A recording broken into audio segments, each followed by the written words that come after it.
ઉનાળાની શરૂઆત સાથે ગરમીનો પારો સતત વધી રહ્યો છે, ત્યારે ડભોઈ શહેર તથા તાલુકાના ગ્રામ્ય વિસ્તારોમાં પીવાના પાણીની વ્યવસ્થાને લઈને બેદરકારી સામે આવી છે. સરકાર દ્વારા પશુઓ માટે લાખો કરોડોના ખર્ચે બનાવાયેલા પાણીના હવાડા અને ટાંકીઓ આજે ખાલી ધૂળ ખાઈ રહ્યા છે. તાલુકાના અનેક ગામોમાં પશુઓ માટે પાણી પીવાની સુવિધા તરીકે હવાડા બનાવવામાં આવ્યા છે, પરંતુ તેમાં પાણી ભરવાની કોઈ જ વ્યવસ્થા ન હોવાથી આ માળખા માત્ર કાગળ પરની યોજના કે શોભાના ગાંઠિયા સમાન સાબિત થઈ રહ્યા છે.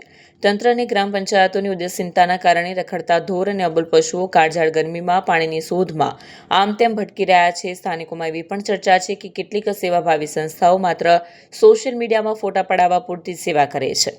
ખરેખર જ્યાં અંતરિયાળ વિસ્તારોમાં પાણીની તાતી જરૂર છે ત્યાં કોઈ પહોંચતું નથી. પ્રસિદ્ધિ મેળવવા કરતાં જો આવી સંસ્થાઓ અને ગ્રામ્ય આગેવાનો આગળ આવીને હવાડામાં નિયમિત પાણી ભરવાની જવાબદારી લે તો મૂંગા પશુઓ માટે તે આશીર્વાદરૂપ સાબિત થઈ શકે છે. સાથે જ ગામના જાગૃત નાગરિકો અને સાચી સેવા કરતી સંસ્થાઓને અપીલ કરવામાં આવી છે કે તેઓ આગળ આવી પશુ પક્ષીઓ માટે પીવાના પાણીની કાયમી વ્યવસ્થા સુનિશ્ચિત કરે. વિડીયો જર્નાલિસ્ટ ફઝલ રઝાક ખત્રી સાથે સત્યા ટીવી ન્યૂઝ ડભોઈ.